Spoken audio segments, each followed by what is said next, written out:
Magnesium is depleted by both oral contraceptives and hormone replacement therapy estrogen medications. In this particular study, some very important information was published. The title of the study is Increased Need for Magnesium with the use of combined, now the key word here is combined, with the use of combined estrogen, and if you look carefully at the way this study reads, estrogen is spelled with an O, that's the British spelling for the word estrogen. So increased need for magnesium with the use of combined estrogen and calcium for osteoporosis treatment. So I need to talk with my hands here for a minute.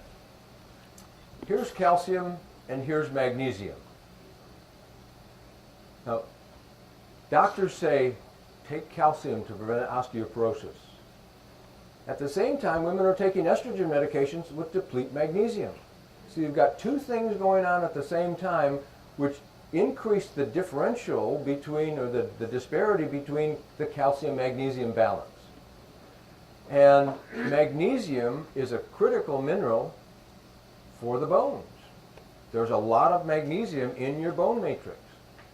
And if you have increasing calcium and decreased magnesium, the body goes to great lengths to try and normalize the calcium-magnesium balance, so it starts to leach magnesium out of the bone matrix to try to normalize the calcium-magnesium ratio.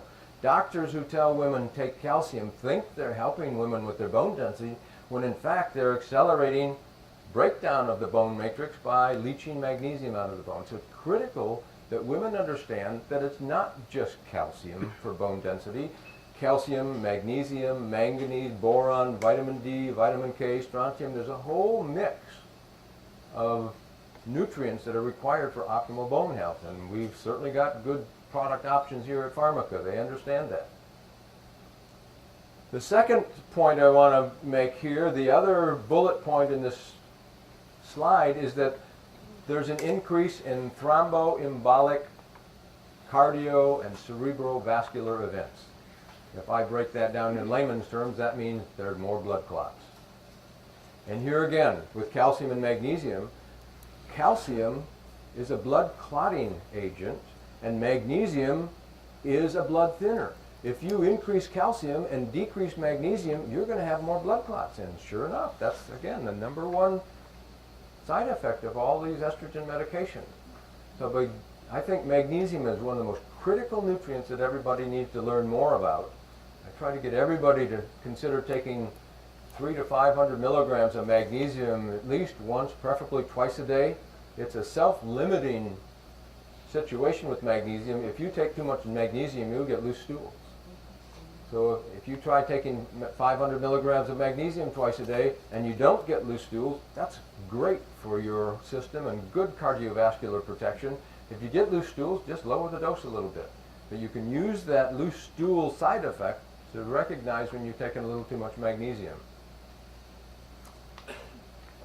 Now I'm going to move on to blood pressure medications.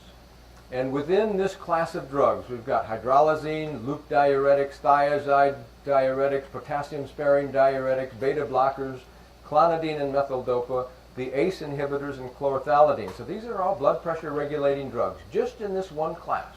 We've got CoQ10, CoQ10, CoQ10, CoQ10. We've got zinc, zinc, zinc, zinc, zinc. Just within this class, you've got multiple drugs depleting the same nutrient. And it is not uncommon to have people on 2 or 3 blood pressure medications to keep their blood pressure normalized. Magnesium works like many of the different types of cardiovascular drugs. It's nature's natural muscle relaxant. A lot of people with nighttime leg cramps can get benefit by taking a good dose of magnesium right at bedtime. But magnesium decreases platelet stickiness or platelet aggregation like aspirin does. It thins the blood like the medication called Coumadin or also warfarin. It's an anticoagulant. It's nature's calcium channel blocker like Procardia. It relaxes blood vessels like the ACE inhibitors. And it just improves the ability of the heart muscle to produce energy and its contractibility. So just one nutrient acts like numerous cardiovascular drugs. I would say anybody with any type of a symptom or even family history with cardiovascular problems should be on a good nutritional therapeutic dose of magnesium.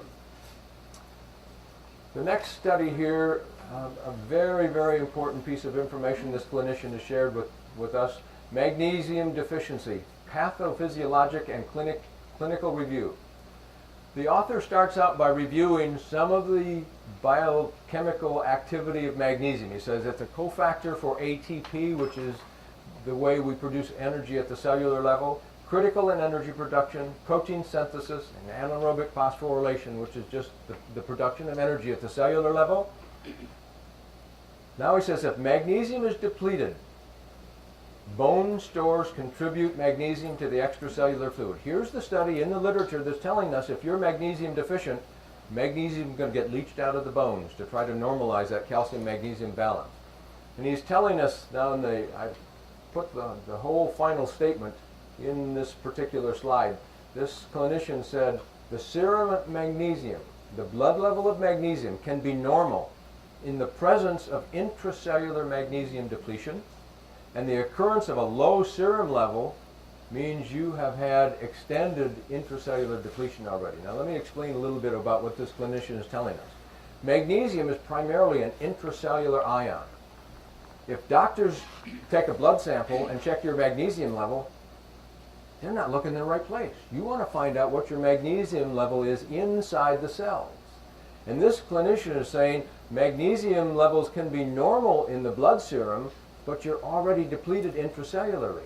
And by the time you have a depleted blood level, you've been depleted intracellularly for a long time.